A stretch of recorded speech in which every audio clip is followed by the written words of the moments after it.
Fade in and frame. Howie here, Howie's Late Night Rush, on a very, very special edition. I'm very excited about this. We have a first-timer to the lake, and just talking with him, I wish this show was a half hour long. It's incredible, Tahoe.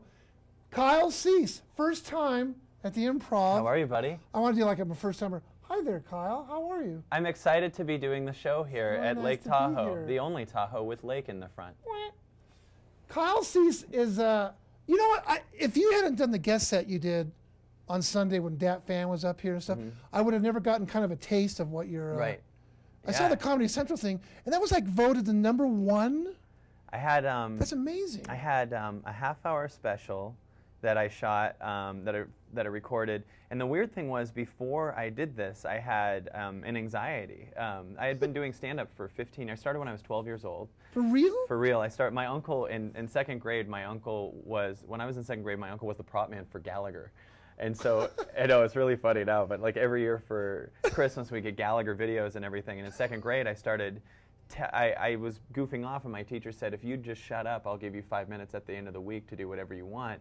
And so I started doing Gallagher's material for the second graders, which was funny because I didn't even get what I was saying.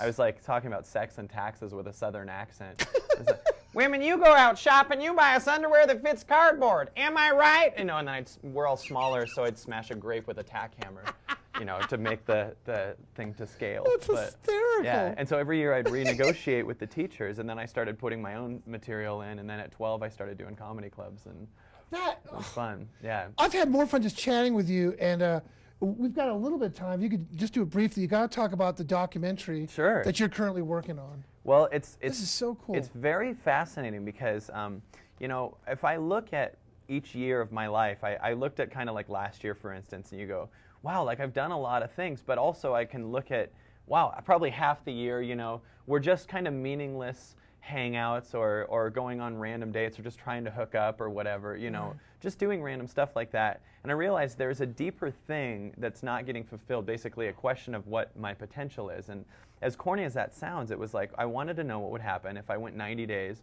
without having those little vices, without having those little comforts, you know, like if you are about to create but Facebook's available, you know, I'll check my Facebook because we've trained ourselves to go from a state of basically doing what we love, doing what is our creating, what is our, because when you're kids, that's all you do, right? Right, you create. There's like no boundaries. Right, and then as time goes on, we get told, you can't do that, and you just sit there, and we go into kind of a fear place, and we start to consume.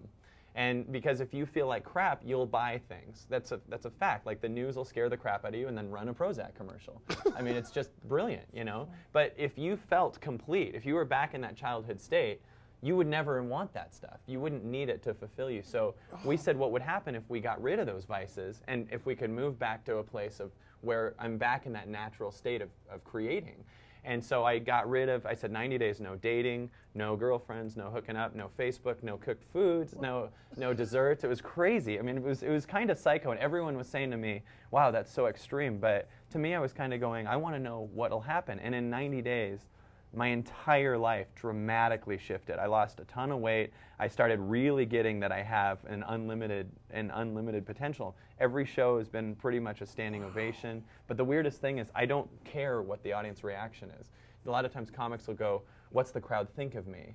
And instead of me thinking that, I'm here to do what I do. And it's given me this different level of confidence. And so, so the documentary is kind of exploring that and taking. I wish we had more time, man. I gotta well, cut off, but we'll that's do crazy. more. I'm also funny. Come to the show, definitely, please.